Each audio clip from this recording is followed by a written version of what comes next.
Tenemos el ejemplo 11, dice si G' existe en un intervalo dado, claro, hay que garantizar esa condición para este ejemplo, veamos por qué.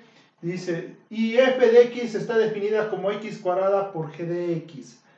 Determinar f' en términos de g'. Entonces, por esa misma razón, es necesario decir que g' existe en un intervalo dado.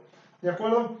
F' de x sería g de x por la derivada de x al cuadrado respecto de x más x cuadrada por la derivada de g de x respecto de x. Es decir, f es un producto de x cuadrada por g de x, pues debemos de aplicar la regla del producto para obtener su derivada. Muy bien, g de x por la derivada de x al cuadrado, que sería 2x, más x cuadrada por la derivada de g de x.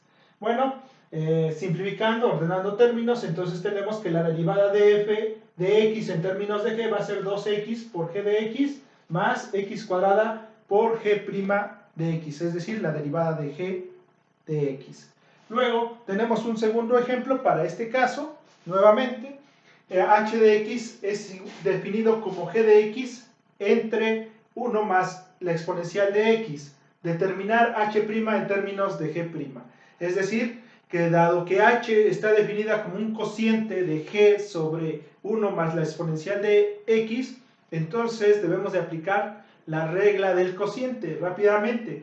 h' de x va a ser igual a 1 más la exponencial de x, es decir, el denominador más la derivada del numerador, que sería la derivada de g con respecto de x, menos g de x por la derivada del denominador, que en este caso es 1 más la exponencial de x, con respecto de x, entre el denominador al cuadrado, 1 más la exponencial de x al cuadrado.